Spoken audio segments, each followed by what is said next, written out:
जय हिंद प्यारे बच्चों। पाठ 7 इकाई 1 का मानव व्यवसाय और उसके प्रकार। तो प्राथमिक और द्वितीयक व्यवसाय जो है वो पढ़ ली अपन ने। आज अपन पढ़ेंगे तृतीयक व्यवसाय, चतुर्थक व्यवसाय और पंचम व्यवसाय। तृतीयक व्यवसाय में क्या है? तृतीयक व्यवसाय में सेवाएं सम्मिलित होती हैं। सेवाएं, प्रत्यक्ष सेवाएं, व्यक्तिगत सेवाएं या सामुदायिक सेवाएं। जैसे एक डॉक्टर है वो अपनी सेवा दे रहा है, एक शिक्षक जो है वो अपनी सेवा दे रहा है, पर्यटन विभाग अपनी सेवा दे रहा है, बैंक अपनी सेवाएं दे रहा है और उन सेवाओं के बदले में पारिश्रमिक प्राप्त कर रहे हैं सभी। तो इसमें उत्पादन हो रहा है, सेवाओं का उत्पादन हो रहा है, प्लस उन सेवाओं के बदले पारिश्रमिक यानी विनिमय हो रहा है। तो इस तरह से ये जो है वो है तृतीयक व्यवसाय। इसके कौन कौन से उदाहरण हैं अपन पढ़ लेते हैं। तो तृतीयक व्यवसाय के अंतर्गत व्यक्तिगत तथा प्रत्यक्ष सेवाएं सम्मिलित होती हैं। वह व्यवसाय जिसके अंतर्गत व्यक्तिगत प्रत्यक्ष सेवाएं सम्मिलित होती हैं तृतीयक व्यवसाय कहलाता है। तृतीयक व्यवसाय को सेवा श्रेणी व्यवसाय भी कहते हैं। इम्पॉर्टेंट है, ये क्वेश्चन आ सकता है कि सेवा श्रेणी व्यवसाय है, उसके अंतर्गत कौन सा व्यवसाय आता है, तो आप उसका आंसर देंगे तृतीयक व्यवसाय। अभी हाल ही में जो आपका पेपर हुआ उसमें भी तृतीयक व्यवसाय के जो उदाहरण हैं वो पूछे गए हैं आपसे। इसके उदाहरण अगर अपन देखें सामुदायिक प्रत्यक्ष सेवा के हिसाब से देखें तो जैसे परिवहन हो गया, परिवहन, व्यापार वाणिज्य हो गया, संचार हो गया और अन्य सेवाएं जिसके अंतर्गत बैंक है, बीमा है या पर्यटन विभाग की जो सेवाएं हैं ये सारी हो गई। और साथ ही अगर अपन व्यक्तिगत तौर पे देखें तो व्यक्तिगत तौर पे जैसे नलसाज है, बिजली मिस्त्री है, यानी कोई भी श्रमिक जो है वो इसके अंतर्गत आएगा। वकील है, डॉक्टर है, यानी अनुसंधान और विशेषज्ञ इसके अंदर शामिल होते हैं। शिक्षक हो गया, दुकानदार हो गया आदि, ये हो गए व्यक्तिगत प्रत्यक्ष सेवा श्रेणी। इसके निर्धारक तत्व कौन कौन से, यानी तृतीयक जो व्यवसाय है उसको कौन कौन निर्धारित करता है, तो उसको निर्धारित करता है मनुष्य। क्योंकि इसमें आप सब देख सकते हो प्रत्यक्ष अगर अपन देखें तो प्रत्यक्ष कोई भी व्यवसाय है उसमें प्रत्यक्ष जो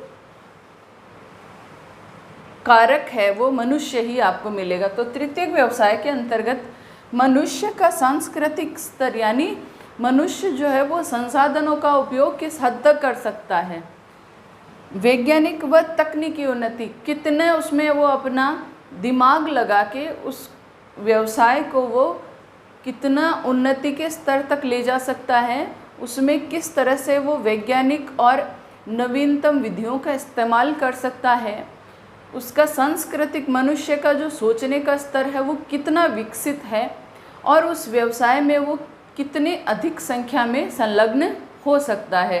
तो इस तरह से मनुष्य का सांस्कृतिक स्तर और उसकी वैज्ञानिक और तकनीकी उन्नति जो है वो तृतीयक व्यवसाय को निर्धारित करते हैं। यानी किस अर्थव्यवस्था में या किस देश में तृतीयक व्यवसाय है वो कितना प्रगतिशील है। और एक और बात, किसी देश की अर्थव्यवस्था में तृतीयक व्यवसाय जितना अधिक उन्नत होगा वो अर्थव्यवस्था उतनी ही अधिक विकसित होगी। या अपन कह सकते हैं कि विकसित अर्थव्यवस्था में सर्वाधिक जो व्यवसाय में लोग मिलेंगे वो किस व्यवसाय में मिलेंगे, तृतीयक व्यवसाय में। यानी इस विकसित अर्थव्यवस्था में बहुसंख्यक तृतीयक व्यवसायी मिलेंगे। साथ ही इस व्यवसाय में उत्पादन और विनिमय दोनों सम्मिलित होते हैं। उत्पादन किसका होता है? वस्तुओं का उत्पादन नहीं होता। तृतीयक व्यवसाय में वस्तुओं का उत्पादन नहीं होता, उत्पादन होता है सेवाओं का। एक नलसाज जो है वो अपनी सेवा देगा, उसके बदले में उसको मजदूरी मिलेगी। एक बिजली मिस्त्री है वो भी अपनी सेवा देगा और उसके बदले में उसको पारिश्रमिक मिलेगा। एक शिक्षक है वो भी अपनी सेवा देगा और उसके बदले में उसको पारिश्रमिक प्राप्त होगा। तो उत्पादन हो रहा है, उत्पादन किसी वस्तु का न होके सेवाओं का उत्पादन होता है और उन्हीं सेवाओं के बदले में पारिश्रमिक प्राप्त होता है। तो इस तरह से इस व्यवसाय में उत्पादन और विनिमय दोनों होते हैं। तो ये हो गया तृतीयक व्यवसाय। अब आगे अपन चले चतुर्थक और पंचम व्यवसाय। ये क्या है? एक तरह से तृतीयक व्यवसाय के ही उपभाग। तृतीयक व्यवसाय से ही जुड़े हुए हैं। तो चतुर्थक व्यवसाय में अप्रत्यक्ष सेवाएं आती हैं। अब जैसे विद्यालय है तो विद्यालय में शिक्षक पढ़ा रहे हैं, ये तो हमें दिखाई दे रहा है, वो प्रत्यक्ष सेवा के अंतर्गत आ गया। परंतु उस विद्यालय का प्रबंधन कैसा है, उस विद्यालय को चला कैसे रहे हैं, अकेले एक स्टूडेंट और टीचर से तो विद्यालय चल नहीं रहा, तो उसको चलाने वाले जो मूल स्तंभ हैं, उसका प्रबंधन है, उसके कार्यालय में काम करने वाले कर्मचारी जो हैं, वो सब मिला के उस विद्यालय को, उस शिक्षण संस्थान को बना रहे हैं। तो वो जो कर्मचारी हैं वो किस में आते हैं, चतुर्थक व्यवसाय में, अप्रत्यक्ष सेवा श्रेणी में। तो जो अप्रत्यक्ष सेवाएं हैं उनके अंतर्गत जो व्यवसाय आता है वो कौन सा व्यवसाय कहलाता है, चतुर्थक व्यवसाय। एक विकसित अर्थव्यवस्था में आधे से ज़्यादा जो जनता है या आधे से ज़्यादा जो कर्मी है वो चतुर्थक व्यवसाय में ही संलग्न होते हैं।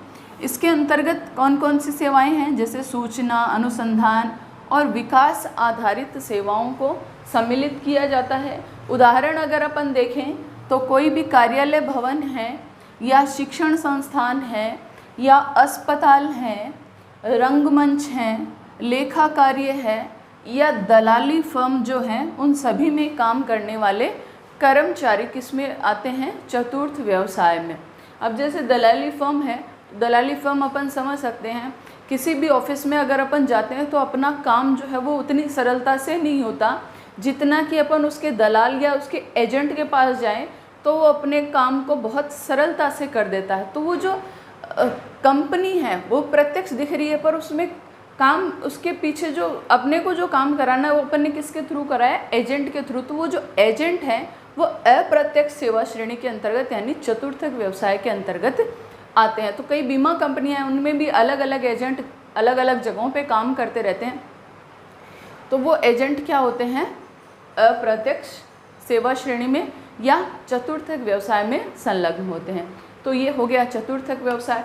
और अपन लास्ट में बात करें पंचम व्यवसाय, तो पंचम व्यवसाय जो है वो पंचम व्यवसाय में लगे हुए कर्मी हैं वो संख्या में कम मिलेंगे, परंतु उनका जो मानदेय है, उनका जो पारिश्रमिक है वो बहुत अधिक होता है। और किसी भी अर्थव्यवस्था को बहुत ऊंचे स्तर पे ले जाने या उन्नत स्तर पे ले जाने में पंचम व्यवसाय का बहुत बड़ा हाथ होता है। और इसके अंतर्गत क्या आता है, इसके अंतर्गत अगर अपन इसके उदाहरण देखें तो विषय विशेषज्ञ, किसी भी विषय में किसी भी एक व्यक्ति कोई विशेषज्ञ बन जाता है या उस विषय में वो अपने विचार प्रस्तुत करता है या पूरा देश उसके विचारों को फॉलो करता है। जैसे अपन सरकार को देख लें, अपनी जो सरकार के जो नियम लागू होते हैं वो पूरे देश पे लागू होते हैं।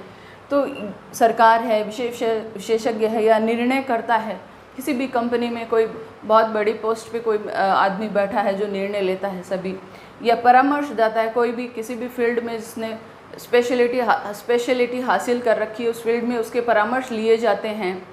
नीति निर्धारक लोग हैं जो कानून बनाते हैं या जो सरकार है, वो सब किस में सम्मिलित होते हैं, पंचम व्यवसाय में। तो अपन देख सकते हैं कि ये जो लोग हैं वही पूरे देश की अर्थव्यवस्था को आगे बढ़ाते हैं, यानी अर्थव्यवस्था को उन्नत बनाने में पंचम व्यवसाय का बहुत बड़ा योगदान है। और अगर अपन परिभाषा के रूप में देखें तो नवीन व वर्तमान विचारों की रचना, यानी किसी भी फर्म में या किसी भी फील्ड में अधिक से अधिक नवाचारों को सम्मिलित किया जाए, उसके पुराने और नए आंकड़ों की तुलना की जाए कि किस जगह कौन सा काम कारगर सिद्ध होता है, कहाँ पे अधिक लाभ हुआ है, कहाँ पे हानि हुई है। तो और साथ ही नवीन प्रौद्योगिकी का और जो नवीन उसमें नवाचार घुसाया गया या नवाचार सम्मिलित किया गया है, उससे उस प्रौद्योगिकी के विकास में कितना फ़ायदा हुआ या हानि हुई, उसका जो मूल्यांकन है, यानी जो उच्च स्तर के कार्य हैं वो किस में सम्मिलित होते हैं, पंचम व्यवसाय में। तो ये अपना हो गया पाठ 7 का व्यवसायों का वर्गीकरण। अब अपन इन सभी को एक उदाहरण से अगर अपन देखें तो अपन देख सकते हैं, जैसे लकड़ी काट रहे हैं तो वो हो गया प्राथमिक व्यवसाय। उस लकड़ी को उद्योगों में ले जाया जा रहा है और वहाँ पे उससे फर्नीचर तैयार किया जा रहा है, वो हो गया द्वितीयक व्यवसाय। यानी एक बहुत बड़ा उद्योग है लकड़ी फर्नीचर उद्योग, उसके अंदर उस लकड़ी को ले जाया जाता है, फर्नीचर तैयार किया जाता है, वो हो गया द्वितीयक उद्योग। उसके बाद में उस उद्योग में, जैसे उस उद्योग में कहीं किसी चीज़ की दिक्कत नहीं आए, बिजली फिटिंग की दिक्कत नहीं आए या पानी वानी की दिक्कत नहीं आए, तो उसमें कुछ श्रमिक काम करते हैं, वो श्रमिक किसके अंतर्गत आ गए, तृतीयक व्यवसाय में। या उस कंपनी से संबंधित जो लीगल वर्क करने हैं वो किसी वकील से परामर्श लेते हैं, तो वो तृतीयक व्यवसाय में आ गया। अब उस चतुर्थक व्यवसाय के अंतर्गत अपन देखें तो उस कंपनी में जैसे कोई भी हानि उसको बहुत बड़े पैमाने पर न हो, उसके लिए वो क्या कराएगा, उसका बीमा करवाएगा।